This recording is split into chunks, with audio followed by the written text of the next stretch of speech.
That doesn't look good.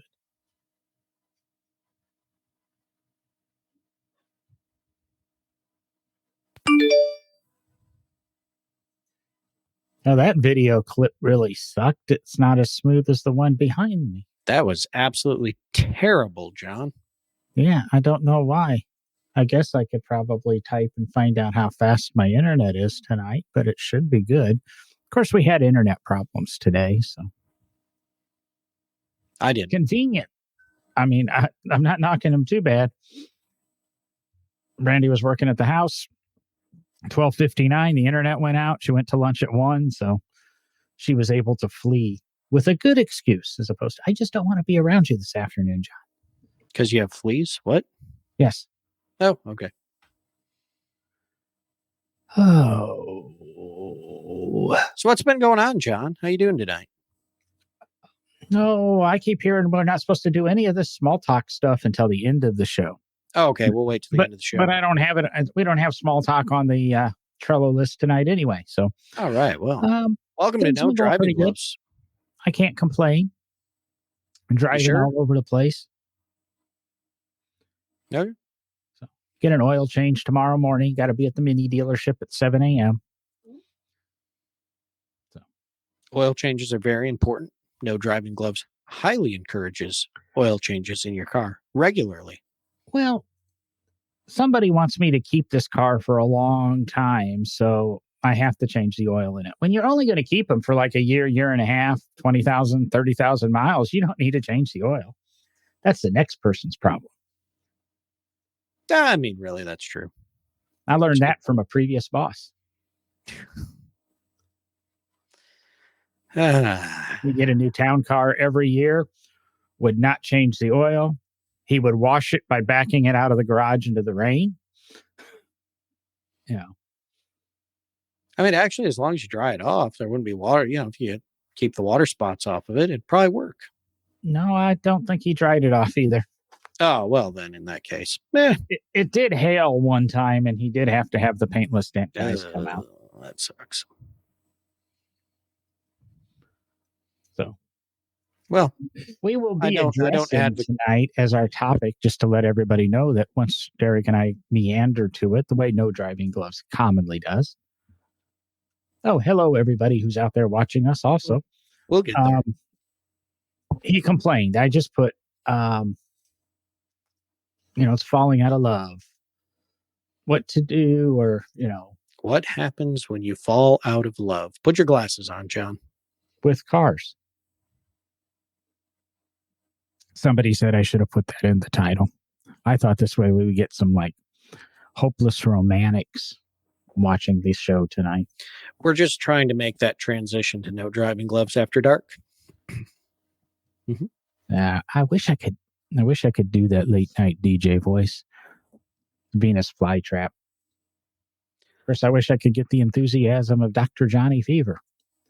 Yeah. Hey, how you doing? Yeah, that's good. That's great. Yeah. Toby, it is actually, we'll see where it goes. Yes, we could use some soft saxophone music. Let's see. Yeah. I think I might be able to do something. Oh, Ask and ye shall receive. No, WKRP was in No, John. Too loud? That was terrible. Well, I told you I can't play the keyboard, but I've got 10 different brass instruments.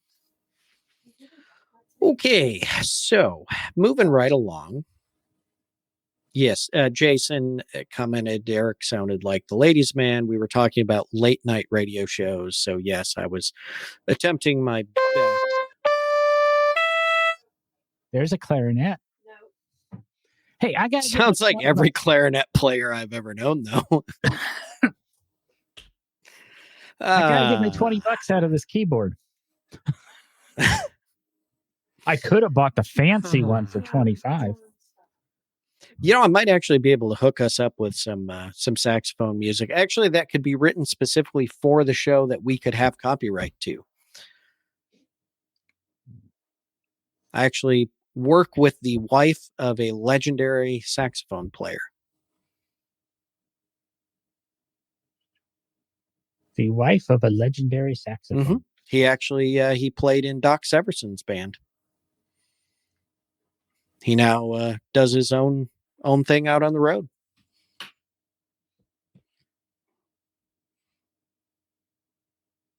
Maybe we can talk about that. We do need some theme music.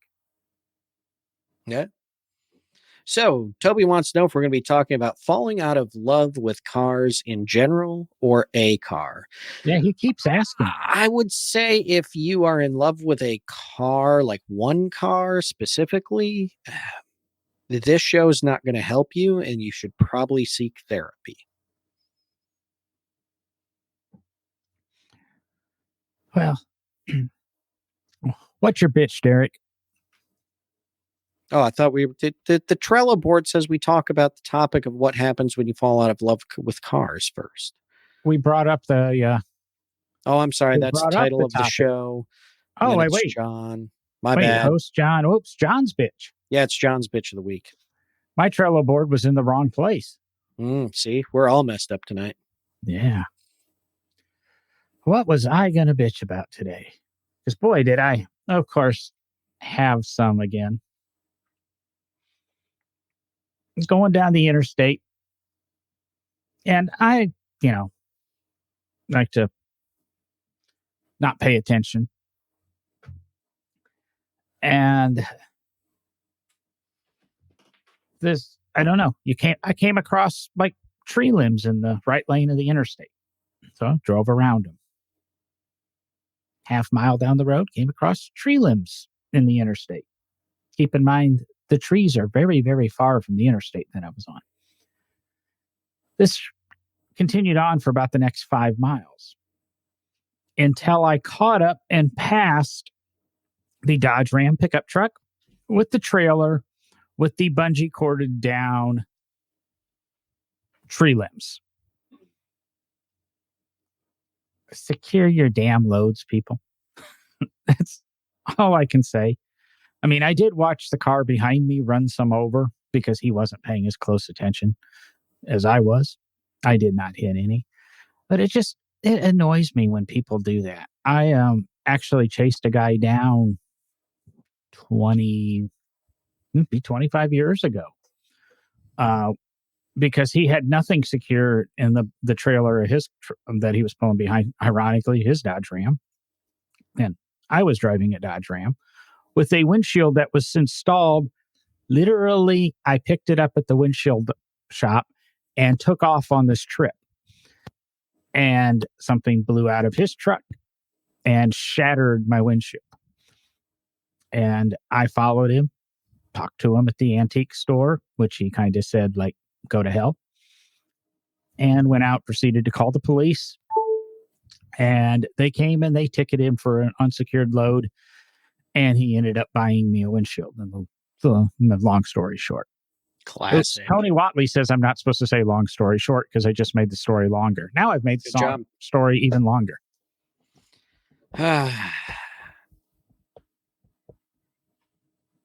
So basically, lesson of that story is make sure you secure your loads because it is really annoying when you don't. Yes. And you risk damaging other people's cars, which is not cool.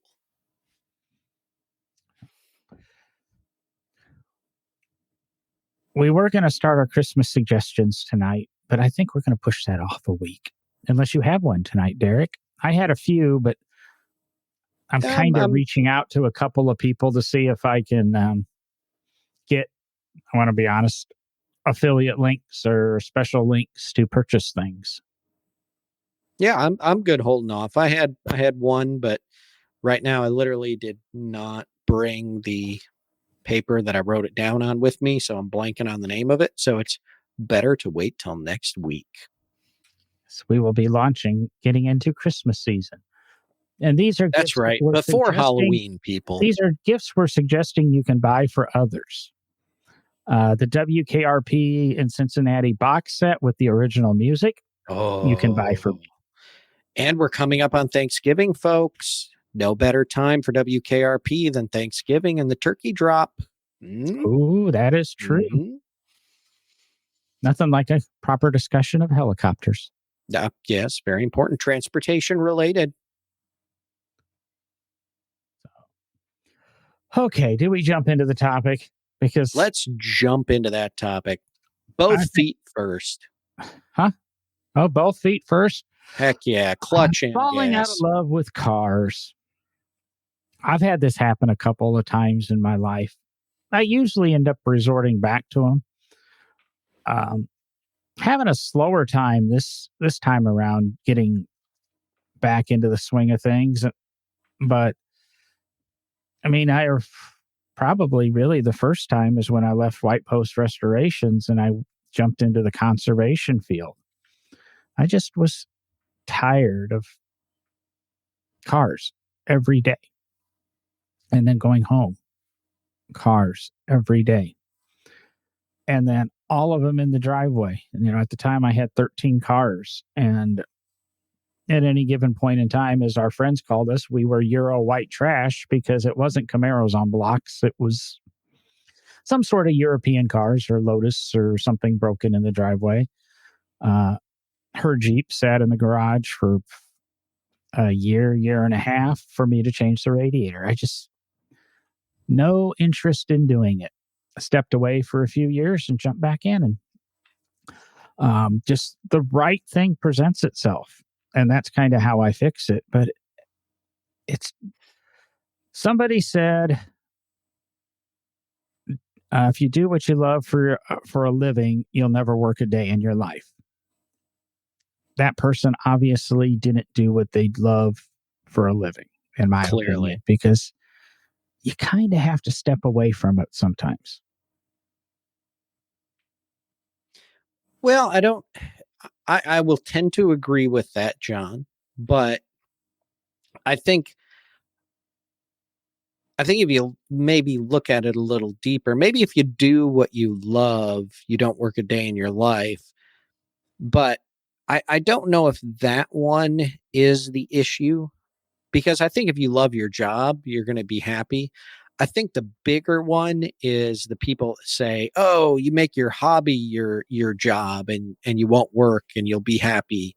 I think that's the problem, because you have to separate your work and your hobby.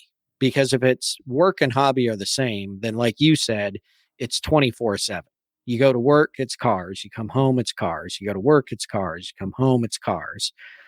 So it's more about, not making or having your hobby be the same thing.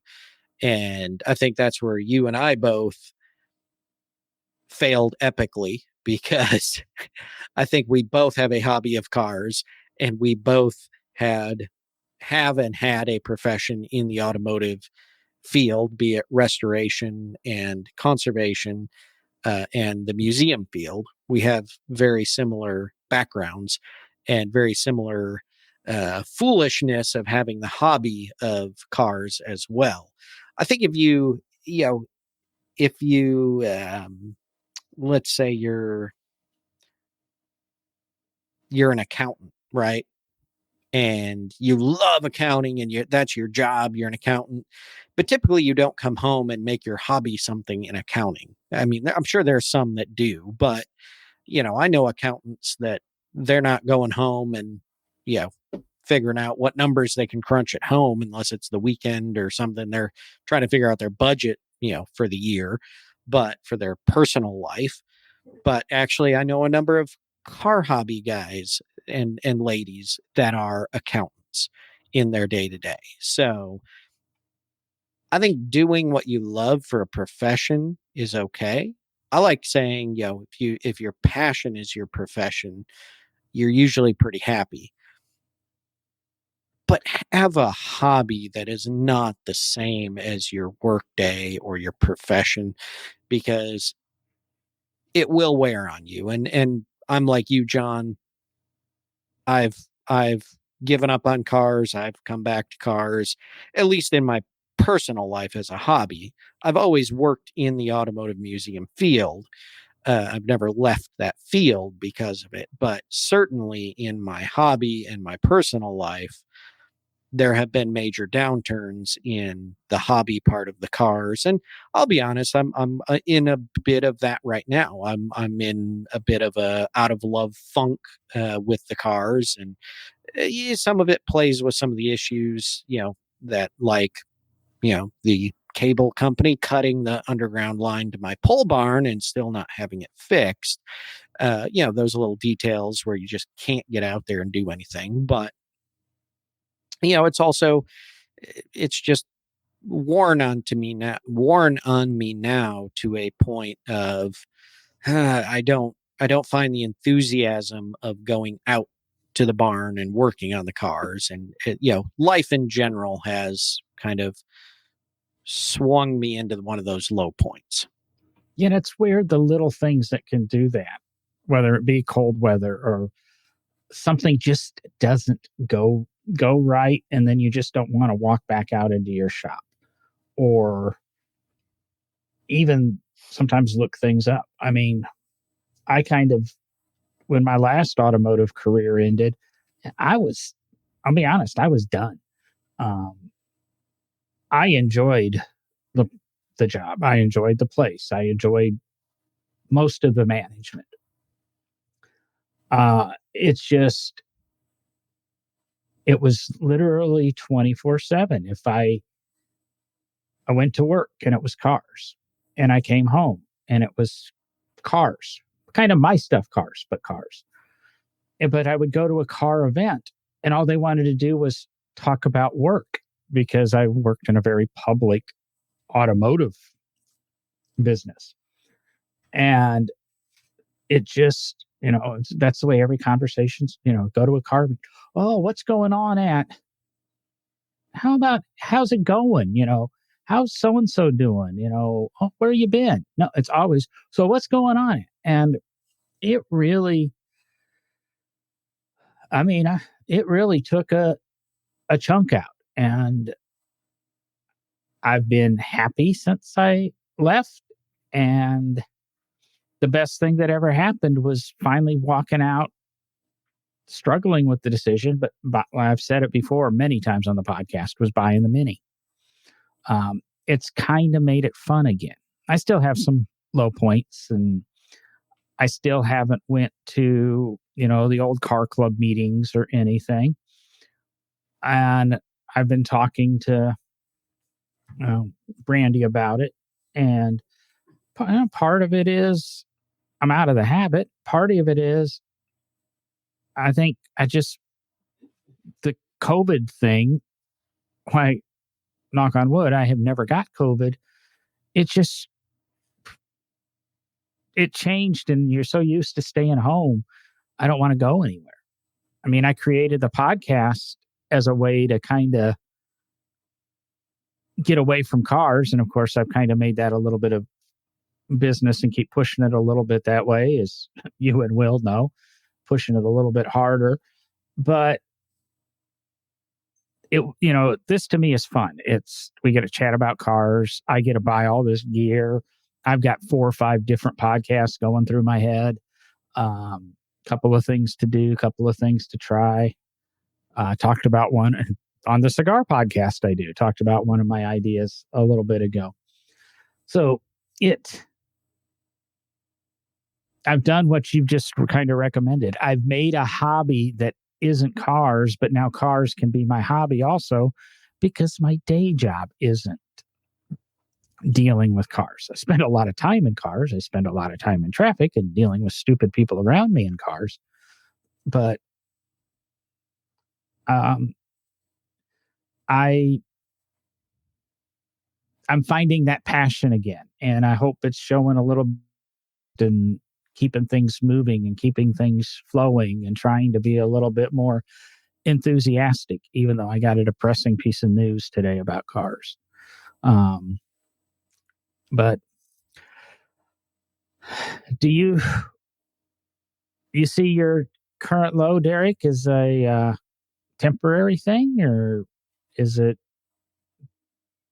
you know, and I know that job change a few months ago was a big one that, you've enjoyed where you were at, but honestly, I think where you've landed is much more your field because you get to play with the unusual. You and I like cars, not one specific model, not one specific type, not one specific era.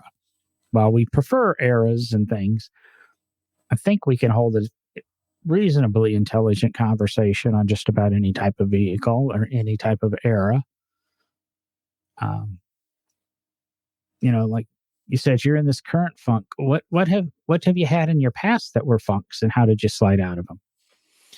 Oh, that's a good question, John. I mean, I'm sure this is just temporary, right? I've got a amazing wife that supports the idea of having these cars as a hobby, and she enjoys them. And I have two little kids that love to go out to the barn and play in the cars and pretend they're driving them and go for rides. So, I know it's going to be a temporary situation as things get figured out. But I think I actually remember probably the very first time I guess I would consider the falling out of love funk with cars.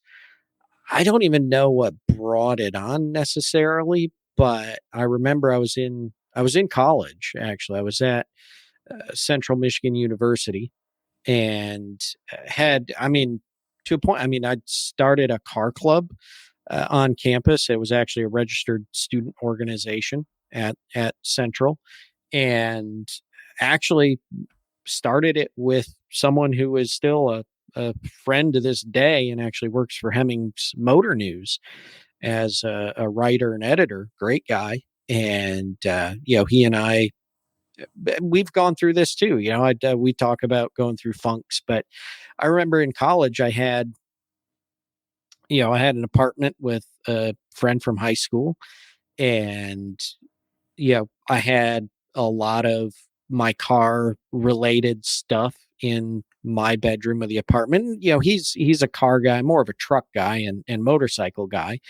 And we had car stuff and truck stuff and motorcycle stuff all around the apartment. And I just remember one day looking around and I was like, why do I have all this crap up? And I literally took everything off the walls in the bedroom of the apartment that I had and boxed it all up and had blank walls for months because I just didn't want to look at car stuff. I have no idea why it happened. And I'm sure probably the next time I went home and got in the GTO and went for a drive, it kind of helped rekindle that passion and need to have cars in my life. But I mean, I guess, that was 21 years ago. So, it ebb and flow, right? Ebb and flow. And, I mean, Toby brought up something interesting a little bit ago. Toby's very, very active in the comments tonight, which I love. Thank you, Toby. And he mentioned here, and maybe I should save this for my Derek's bitch of the week, but maybe we'll just make that part of this topic because Toby mentions here I get so worn out with friggin' muscle car guys who cannot carry a conversation without having every word sound like talking about Melba toast in Dazed and Confused. But you know what, Toby? If you talked about muscle cars, be a lot cooler if you did. Anyway, but that was actually something that's been kind of tearing at me lately, both professionally and in the hobby, is the narrow-mindedness of some, not even some, I guess maybe it's a lot of people in the hobby, and getting so focused, like Toby says here, the muscle car group or the whatever, like John, you just said, the eras or the whatever it is, get very hyper focused. And I mean, that's okay, right? I don't have a problem with being hyper focused on one genre of car, one era, or one type of car, or even one make of car. That's fine. But what gets me is when those people that are so focused in those one areas and or in that one area or whatever it is start attacking other people on, because they're talking about general car history and information. And it gets really annoying. And I think that's kind of what Toby's kind of moving at here is, that it's just some of us, John, myself, and there's a number of people, and especially in the museum field, when you're a professional in the automotive museum field, it's what I always say is I am not an expert on one specific automobile. I love the people that try to play stump the curator because you're going to. I'm sorry, you're going to stump the curator because I don't know every last detail about one car. I have to know a little bit of information about a whole lot of cars and how that all plays into the greater realm of automotive history and how the car has developed and transportation has developed over time. And I think that's one thing that's really been grating on me lately is, the people that are just kind of like, well, you don't know anything, and it's every group that gets hyper focused can get that way. And I think it's okay to be hyper focused. I have no problem. I said that. Yeah. I'm okay with it. With the guys that love their Mustangs and the Mustangs rule all, or the Camaros rule all, or the Alfa Romeos rule all, or I'm a Ferrari guy and that's why Ferrari's making an SUV because I can't have a Porsche SUV in my garage and things like that. Fine. And you can tell me how great your Ferrari is, and you can tell me how great your Mustang is. But when I show up in my Mini or my CRX or, my Mustang to your Camaro or my Camaro to your Mustang or something, yeah, there can be a little bit of bickering, but it doesn't have to be this, I'm not ever going to talk to you again because you've got the, wrong thing. I mean, I'm seeing Honda Goldwings mixed in with Harley Davidsons now. The motorcycle people are, figuring it out. Why can't the car people figure it out? That we all enjoy, we enjoy the hobby. Not all of us have the same passion. If we all loved Mustangs, what a boring freaking world it would be. Who would have the Mustang people have to argue with? The only people that would get excitement are the doctors and nurses, fixing all the people from crashing their Mustangs. I knew it was going there. Yes. I've actually seen a couple of videos recently of that. One Mustang just got the supercharger on it, turned out of, they're filming it, turned out of the engine place, goes down the street, and not the Mustang's fault. Somebody turned in front of the Mustang and he just plowed him. Yeah, oops, but it's still a Mustang. But it's still fun to make fun of it. You're a big brass era guy. I kind of like my post-war sports cars and my Japanese things, and you harass me all the time about my mini trucks. But I understand, you don't hate me because I like mini trucks. You're kind of disgusted by the fact I like mini trucks, but a little bit. I mean, I hate you for so many other reasons, John. It's not the cars. No, I try to give that. What was Toby said he saw that video that I was just talking about, and he gets into, is the car hobby really a hobby? With most people talking about you get caught up in value and losing money in this auction and watching this at Barrett-Jackson, and I don't. We talk about some of the auctions and stuff here. We talk about car values because it's part of the hobby, but I don't obsess over it. We talked about Tony Watley's podcast last week, and I hope you were able to take a chance and go listen to it, where he's talking about buying cars. And he's doing it the way you should. Like I said, don't ever take financial advice from me. Don't ever take financial advice from me. Tony tells you how to do it right. Cars are a Well, passion. I'm And gonna, I want to I stop there because I think I don't agree 100% with that statement that you're saying that Tony does it right. Tony, no, you you're need to not letting me expand that. finish. Tony does it right as a business. Yes. Yeah. You're not letting me finish. Tony does Oh, it sorry. right. He makes money on it. I buy cars because I like them. I pick a number that I want to pay for a car. It's usually less than what I've seen them at market.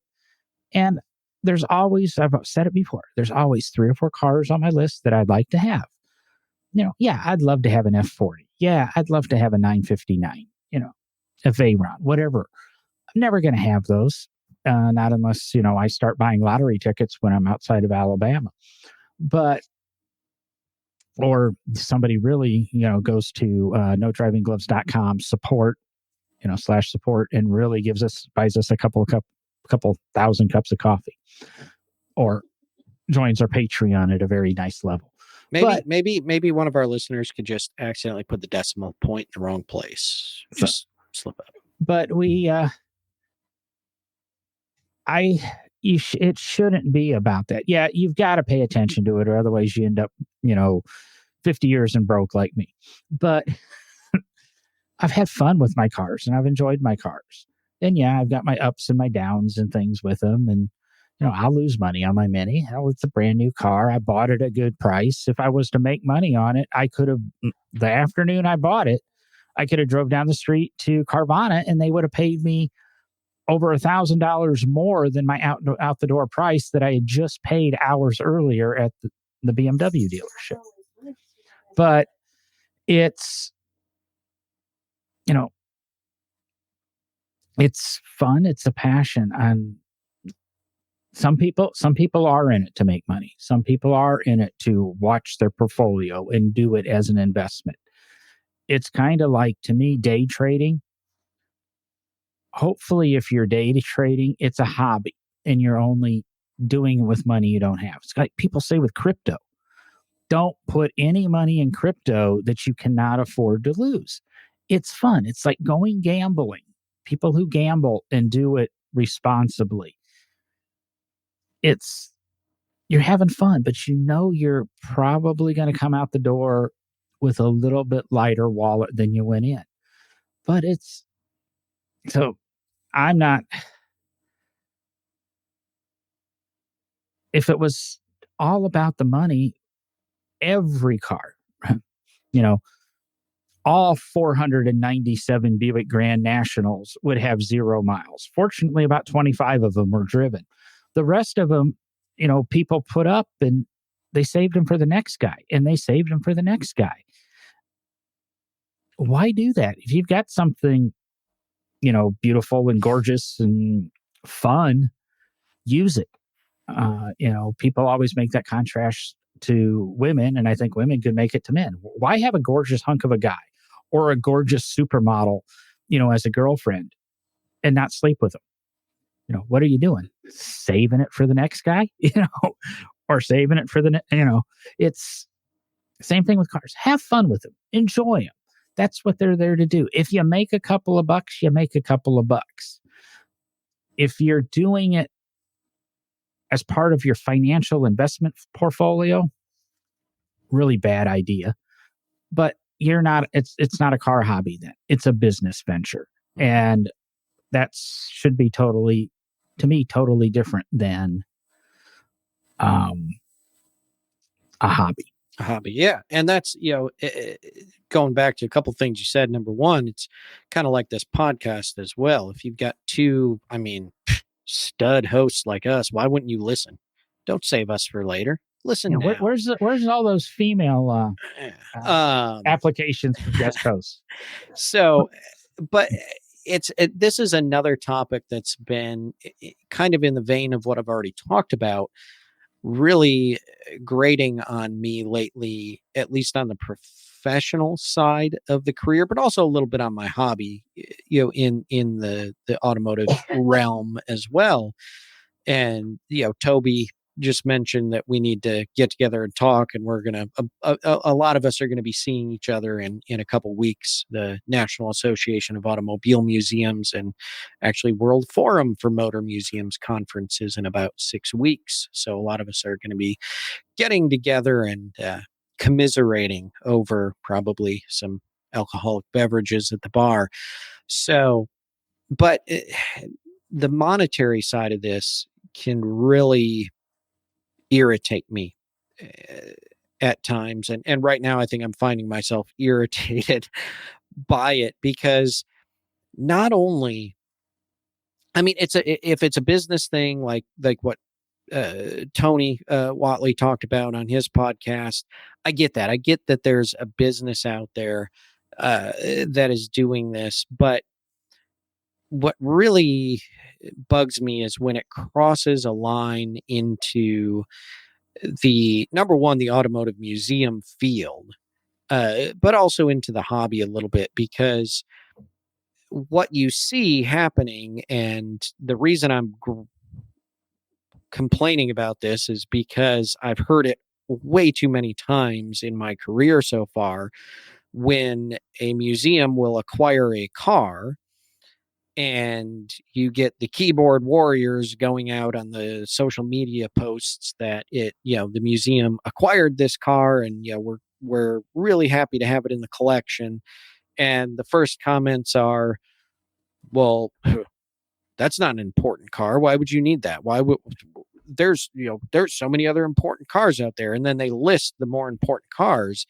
And the only reason they're listing those more important cars, as they call them, is because they are the cars that are at that time worth the most money, and only the highest end collectors, people like Jay Leno and Bruce Meyer, and name the big names in the collecting hobby right now, are going out and buying them.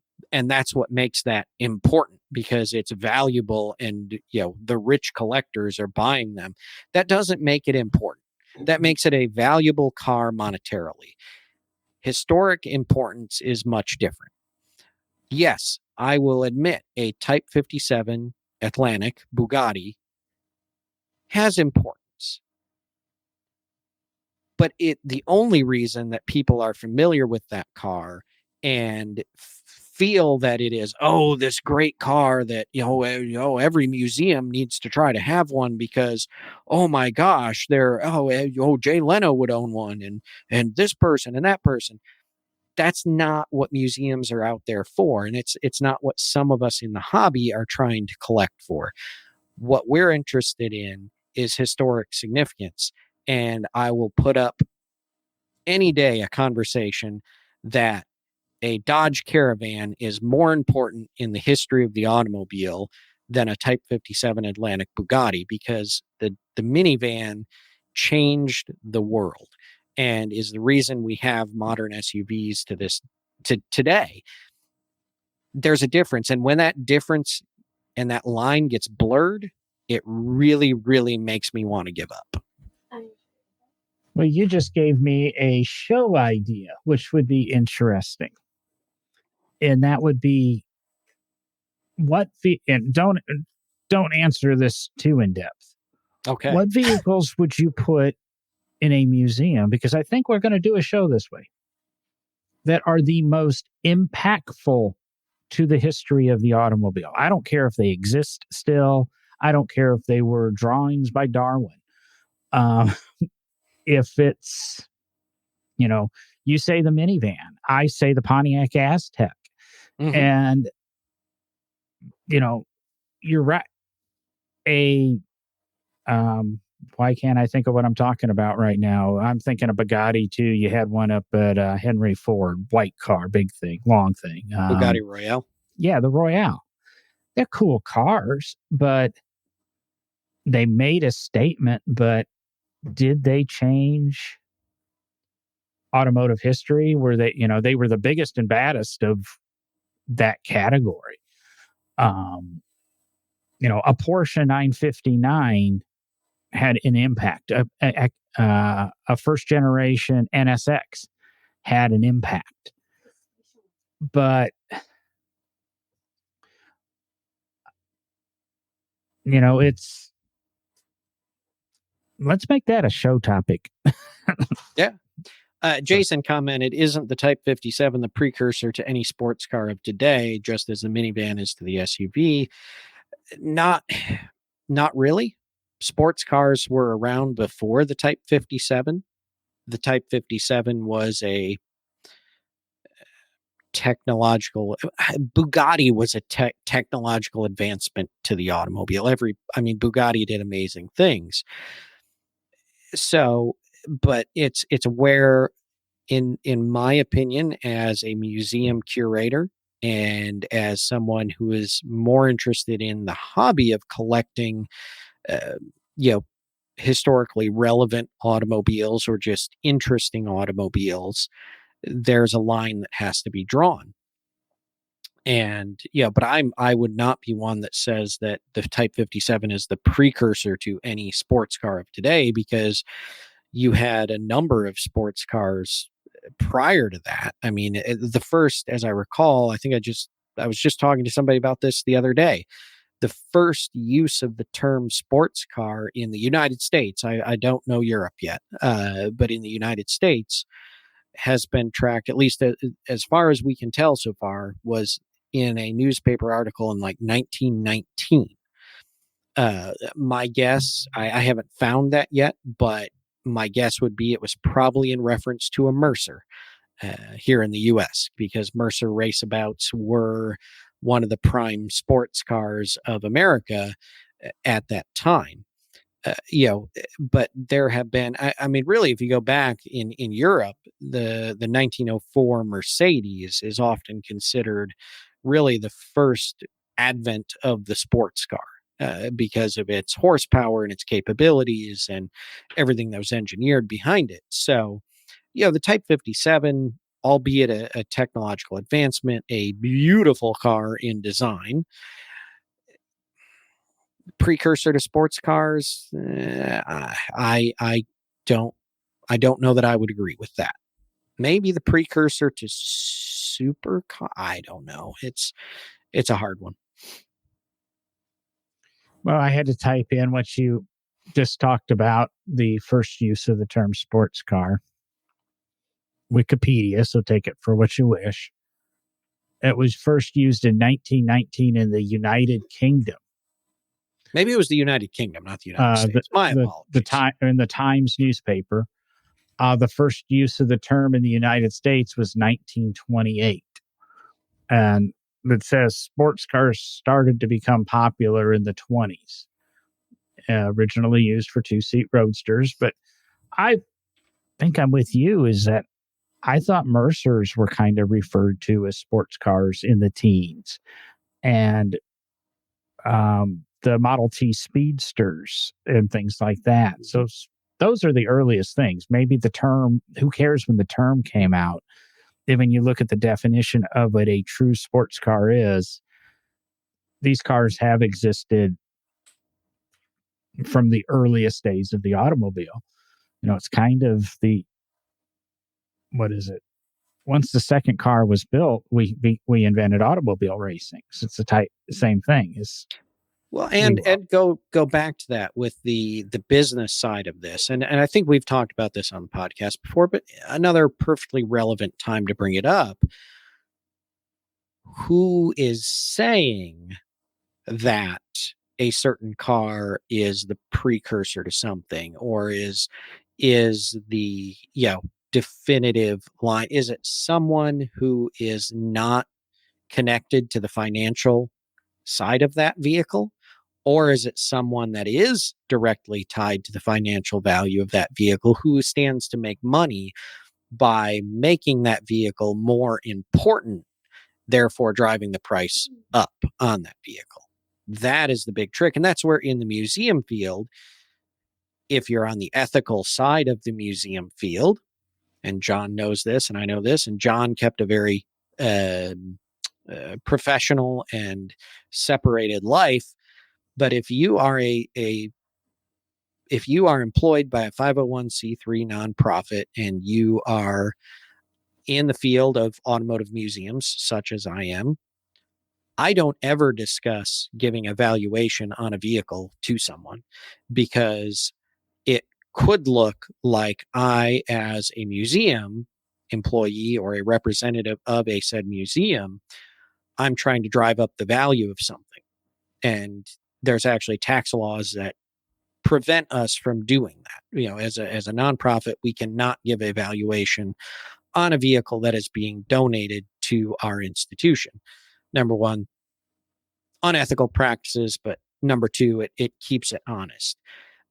And that's where you have to be careful, in my opinion, who you're listening to, because if you're listening to the person that owns the car and is getting ready to sell it, they're going to do everything they can to drive that price up. They're not concerned with what true automotive history might be. Where did was it Jason talking about would rather have a sports car? Nobody writes songs about caravans. Well, it's hard to be cool in a minivan by the Oak Ridge Boys, minivan by Eric Orton, minivans Doughboy, Hey Little Minivan by Austin Lounge Lizards. Oh yeah, Rolling in the Minivan by Cuckoo Kangs Roo. So, oh man, Cuckoo Kangs Roo did one. Yeah, dude, I have their albums. I must have missed it. I was trying to see here. Let's see here. I pushed the wrong button. There's too many buttons here. It's actually very interesting. And this is one of the things I like about the show, because Toby, and Jason are making great comments tonight. But as Toby knows, in the NAMM organization, just a couple of years ago, we actually at one of the conferences had a presentation on this, and the group that was making the presentation actually sent out a survey to a number of automotive museum employees, asking them what their top, I think it was top 5, maybe top 10. Toby might jump in here and comment, but cars what were the most impactful automobiles. And we did a whole seminar on this, and what we as a organization of auto museums and historians all would pick. And Toby's listing them out here, but like you said, John, I think we want to hold off on that discussion and make it a bigger show. I had some inputs from inside my studio too, and we're definitely going to make that into a what do I want to say? A show. So how do you fall back in love with the automobile? Get on No Driving Gloves podcast, and there we go. We're rolling in the minivan. We're rolling in the minivan. Rolling in the minivan. We're rolling. Now, you said you had that album, right, Derek? Yes, totally do. And we do not own the rights to that music, and we're likely going to get sued by the. We'll get a takedown notice. Cuckoo. I will edit it out of the audio podcast. Oh, okay. We just can't monetize the YouTube video. Okay, boom. What were we just talking about? Oh, so what do you do when you fall out of love with the automobile?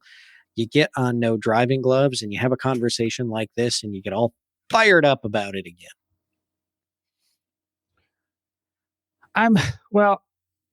Toby's most recent comment, it's the BS. It's not the cars. It's the BS that drives you nuts. And that's I want to kind of agree with him there, because it's the Viper Club saying, it's the Porsche Club saying, it's the cars that brought us together. It's the people that keep you coming back, but it's also the people that make you go away. Mm-hmm. There's a reason, me as a teenager didn't go to a lot of the Saturday night cruise-ins because people didn't like my Honda. They wanted their 57 Chevys and their, 64 Impalas and things like that. They wanted their big cars and their 60 stuff. I was wrong. And I've made it a statement through my whole life is that you want to get kids involved in the hobby. You want to keep this thing rolling and keep this interest alive. We got to quit playing Beach Boys. We have to start playing Motley Crue. And now we probably need to start playing Britney Spears or I don't know who's current now, Taylor Swift at car shows. You've got to keep A little bit of every generation. Need some Eminem in there, some Backstreet Boys, bring it up, just think of what would have happened to the world if the Cuckoo Kangaroo were played at more car shows. You have rows of minivans there, which that was the depressing piece of automotive news I saw today, is that Dodge announced today, or Stellantis announced, the Dodge Ram ProMaster City will cease production by the 2023 model year, which is the last of the commercial minivans. Ford Transit Connect was killed a few weeks ago. The Metris was killed a few weeks before that. Nissan cut out the NV200 about 2 years ago. And of course, Chevrolet left the market in 2018. So no more commercial minivans. And boy, am I kicking myself for ever selling my Transit Connect. I should have kept that thing. You know what? If there's no minivans, let's just go to electric self-driven pods. I'm over. Well, it. that's the hope, is that electric will bring back the minivan. But there And won't be room who for was passengers. I was, podcast I was just listening to.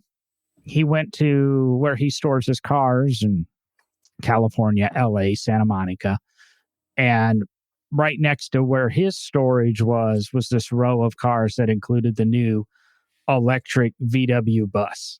So maybe we won't have to hold out too long, because I do believe, is it the ID4? Is that what that's called? It was ID something. I think I think it might be ID. That's not that far away. Yeah. But damn it, we didn't make it through a show without saying electric cars. Oh.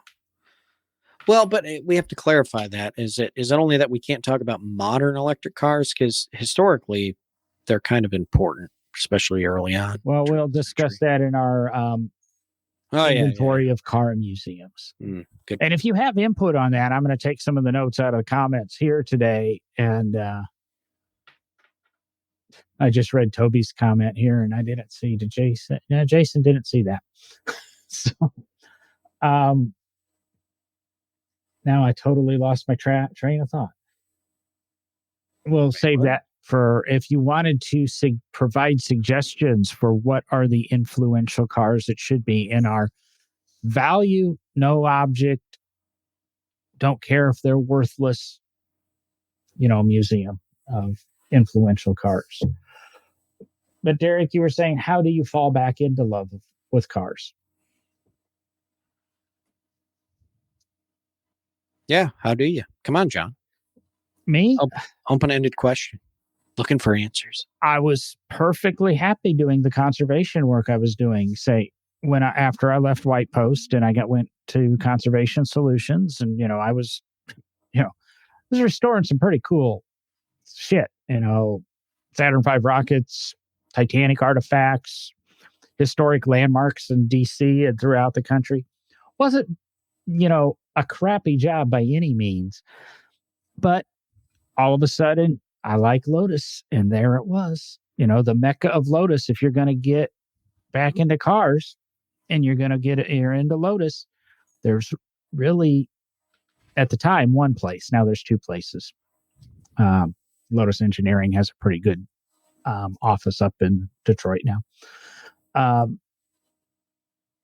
that's kind of what did it. That's what got me back into it. And it was very passionate for a long time. And like I said, by the end of it, it was people always talking about things around me and not me. And it gets that way. There's also some narcissism and some arrogance and stuff that came with that job that wasn't very healthy. But I stepped away from it. And like I said, now I'm beginning to really get back into cars. I've started to find a little bit more passion even for this podcast and that since I stumbled across this Mini a year ago.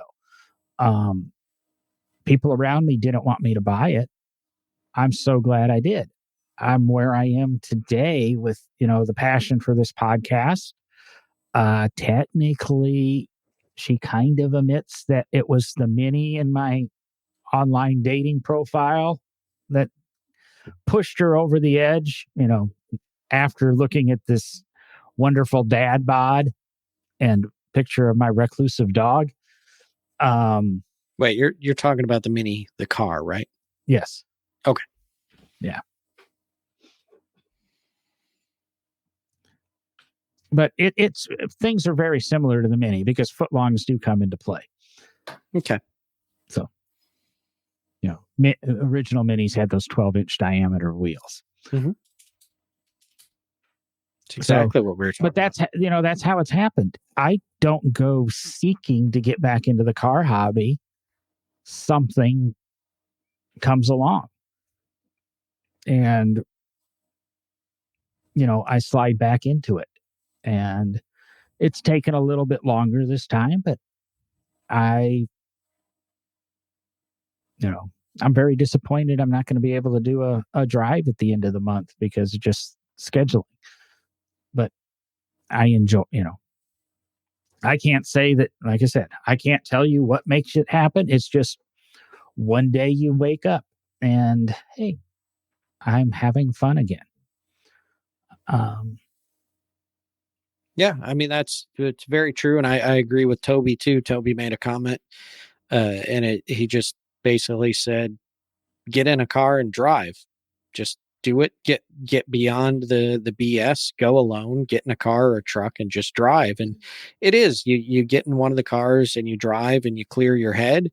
And, it's for those of us in the hobby and those of us that have the passion, it's exactly what we need sometimes, just to clear our head, forget what everything else is going on, and just reconnect with the automobile and, find that passion again and find that love for the vehicle. And, that's probably one of the things that's got me a little down in a funk right now. Yeah, I can go to work and there's cars that are, 560 cars in the collection and probably close to 470 plus of those are running driving cars that you can just go get in and drive around the back parking lot.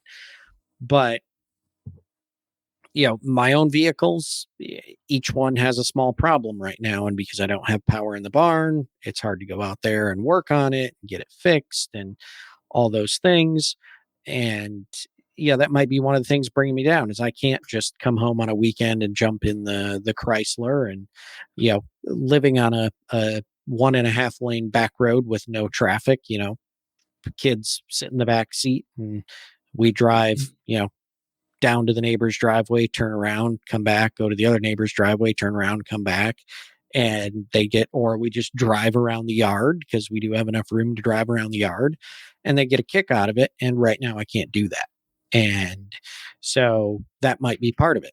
That funk is just not being able to get in the car, reconnect with the passion, find the love again, and, find that happiness that is there when you're connected to the vehicle. Yeah, Toby. See, last time I really fell out of love with cars, I bought my Transit Connect because it's kind of cool and I had some customizing ideas for it. Sold my SHO, and to be honest, bought a Mazda 5 minivan because I tried to become practical.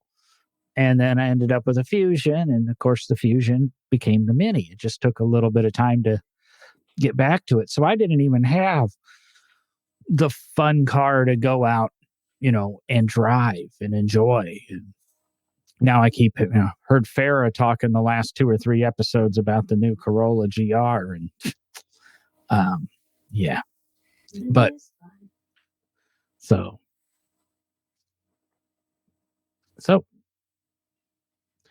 it's nothing's going to make you do it. You're not going to make yourself fall back into love with cars. It's circumstances around you make you lose the passion. But I think when you're as car as I am and Derek is, and I mean, even Will's had his ups and downs with the automotive hobby. We still have what's the old saying, motor oil in our veins or whatever. It's eventually going to percolate back up. It's just a series of circumstances. So what I've noticed a lot in the comments is everybody in the comments is admitted to being car people and has admitted to going through these lows. And I don't think car people are exclusive. I'm sure people who bowl go through lows where they don't want to bowl, and people who golf, the same thing. And whatever your hobby is, I'm sure we all have our highs and our lows. But something will potentially make that come back. I just think I see it more often with car people or motorcycle people or boating people. That mechanical stuff comes back. I know a lot of people that are passionate about golf that lose their interest and never pick up a club again. So, Yeah, it's not. Yeah, it's not unique to the car hobby. It's probably something that it happens in every single hobby there is, and you just lose interest for a while and then pick it back up. And I mean, even I know from people I know. I mean, even my dad. He much like me was a musician when he was a kid. He when he was younger, he learned to play guitar. Sang, did those things, and he didn't do it for a very long time. And I remember when I was probably in my early teens, he got a guitar again and took lessons again and started playing again. He still plays to this day. I played trombone all the way up into early college.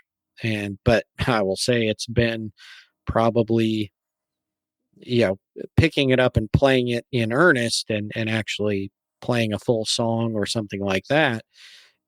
It's probably been since early college since the last time I've done that or played in a band setting. Other than that, it's been the frequent get the trombone out and play a scale or two and then go, oh, wasn't that fun, and put it away. Just no time. And trombone solos on your own, sitting around, aren't that exciting. I'll have to say that's quite boring, actually. So, but it's I think it's just common. We all kind of have our passion, and sometimes we go, I wonder if there's something else out there I could do for a while and take a break. yes, Toby, you should. Ooh, Toby, yeah, we could start the NAMM band. The damn Manam band. Mm-hmm.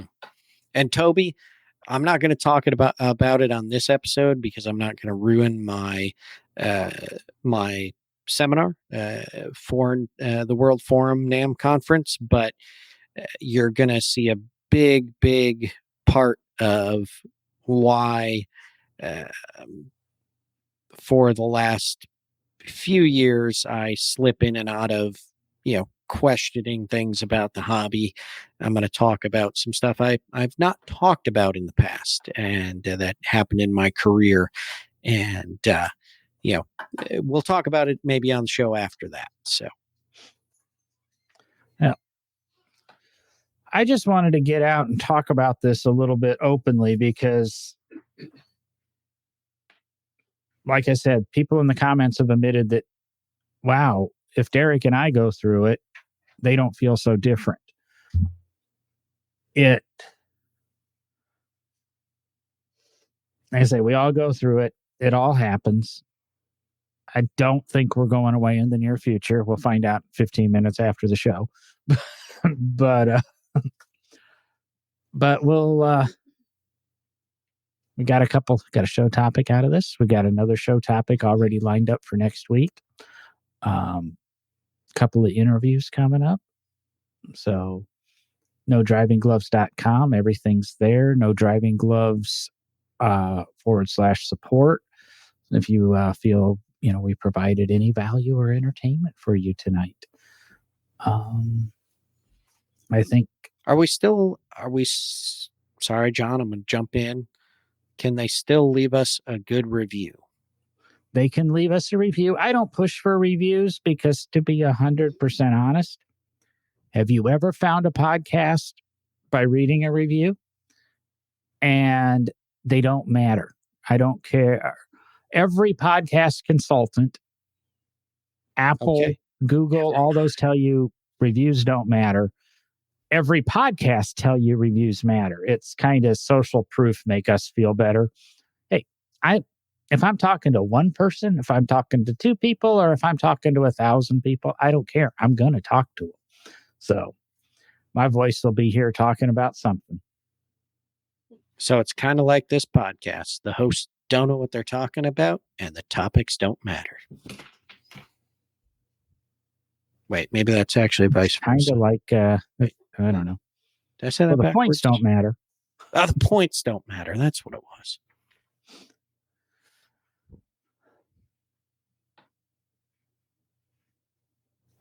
Love all, drive all, and go from there. That's a good way to close it out tonight, Toby. You've been very helpful tonight in your comments. Thanks for keeping the discussion going. We want videos of that trumpet and Nam and Derek, no matter how it's played. Ooh, I don't know. Was it my keyboarding earlier, Toby, that got you thinking about Air Supply? Oh, Lord. Okay. With that pun, which is now on the screen, I'll talk to everybody next week.